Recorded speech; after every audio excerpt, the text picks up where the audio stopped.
Нечастые проселки, зеленеющие луга, чистейшая речка. Здесь, в Гришеставе, местных жителей всего 12 человек. Но с недавних пор на деревенскую природу съезжаются посмотреть туристы с самых разных уголков республики.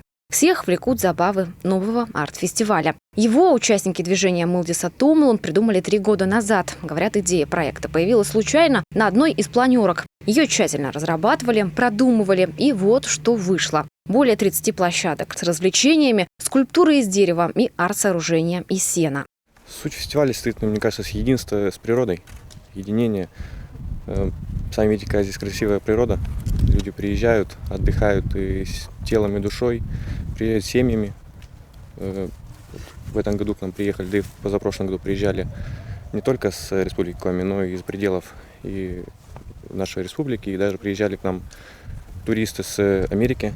Хоть район и далек от столицы Коми, именно здесь проживает самая активная молодежь республики. В организации состоит более 200 человек. Даже учеба в других городах не останавливает. Студенты приезжают домой на каникулы. На всех проектах работают безвозмездно, с большим энтузиазмом, а потому и результат впечатляет.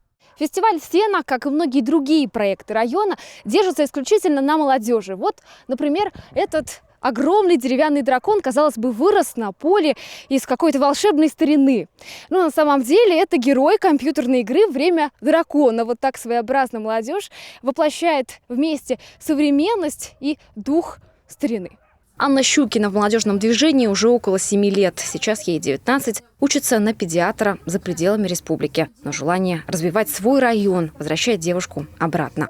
Кому-то помочь, вложить чуточку себя и как-то развивать, поднимать район. Не то, что поднимать, может продвинуть его еще дальше, чтобы все равно в республике Коми, за его пределами знали про наш район, про наши замечательные, красивые исторические места. И с годами масштаб деятельности становится все серьезней. Сегодня на встрече с главой девушка поднимает далеко не детские вопросы. Чистейшая река. Местные жители берут воду для питья, для приготовления пищи. Наша зона фестиваля и машины, груженная техника, они, во-первых, переезжают по реке на другую сторону реки и уже изъездили весь берег. То есть берега реки почти нет. Сергей Анатольевич, я уже поручение дал в ОВД, Комитету охраны природы и рыбинспекции провести проверку. Все, кто там у нас занимается? Там Верхнеобнинская нефтяники. В общем, давайте всех, кто требуется, проведите соответствующие проверки. Значит, выявленные нарушения должны быть устранены, и соответствующий ущерб должен быть возмещен. Серьезных вопросов было немало. Развитие Арктики и Северного морского пути тоже неразрывно связано с молодежью. Без нашей республики, ее будущего потенциала, оно невозможно, считает глава. И тут же делится с молодым поколением своей историей успеха. Нигде, никогда, никуда не бежал. Вот возникла ситуация там. Я оказался, условно говоря, там в поле зрения. Позвали, доверили, выполнил задачу. Значит, ты в определенном, так сказать, списке тех, на кого можно там рассчитывать. Точно так же и у вас. Вот вы сделали такой фестиваль. Супер, замечательно, отлично.